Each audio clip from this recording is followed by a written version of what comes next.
ओम शांति।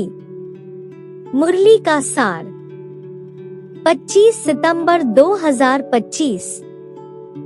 मीठे बाबा ने कहा, मीठे बच्चे, यह ड्रामा का खेल एक्यूरेट चल रहा है, जिसका जो पार्ट जिस घड़ी होना चाहिए वही रिपीट हो रहा है। यह बात यथार्थ रीति समझना है। प्रश्न, तुम बच्चों का प्रभाव कब निकलेगा? अभी तक किस शक्ति की कमी है? उत्तर, जब योग में मजबूत होंगे तब प्रभाव निकलेगा। अभी वह जौहर नहीं है। याद से ही शक्ति मिलती है। ज्ञान तलवार में याद का जौहर चाहिए, जो अभी तक कम है। अगर अपने को आत्मा समझ बाप को याद करते रहो तो बेड़ा पार हो जाएगा। यह सेकंड की ही बात है।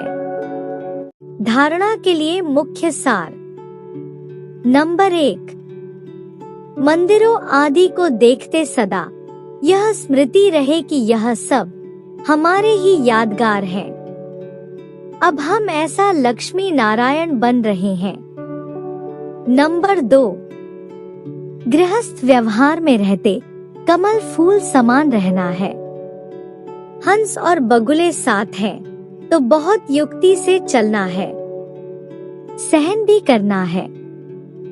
आज का वरदान, एकता और संतुष्टता के सर्टिफिकेट द्वारा सेवाओं में सदा सफलता मूर्त भव। स्पष्टीकरण है, सेवाओं में सफलता मूर्त बनने के लिए 2 बातें ध्यान में रखनी है। एक, संस्कारों को मिलाने की यूनिटी, और दूसरा, स्वयं भी सदा संतुष्ट रहो तथा दूसरों को भी संतुष्ट करो। सदा 1-2 में स्नेह की भावना से, श्रेष्ठता की भावना से संपर्क में आओ तो यह दोनों सर्टिफिकेट मिल जाएंगे। फिर आपकी प्रैक्टिकल जीवन बाप के सूरत का दर्पण बन जाएगी और उस दर्पण में बाप जो है, जैसा है वैसा दिखाई देगा। स्लोगन है, आत्म स्थिति में स्थित होकर अनेक आत्माओं को जियदान दो तो दुआएं मिलेंगी। ओम शांति। अव्यक्त इशारा। अब लगन की अग्नि को प्रज्वलित कर योग को ज्वाला रूप बनाओ। जैसे अग्नि में कोई भी चीज डालो तो नाम, रूप, गुण सब बदल जाता है। ऐसे जब बाप के याद के लगन की अग्नि में पड़ते हो तो परिवर्तन हो जाते हो।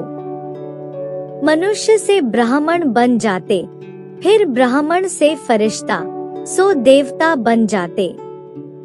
लग्न की अग्नि से ऐसा परिवर्तन होता है जो अपनापन कुछ भी नहीं रहता। इसलिए याद को ही ज्वाला रूप कहा है।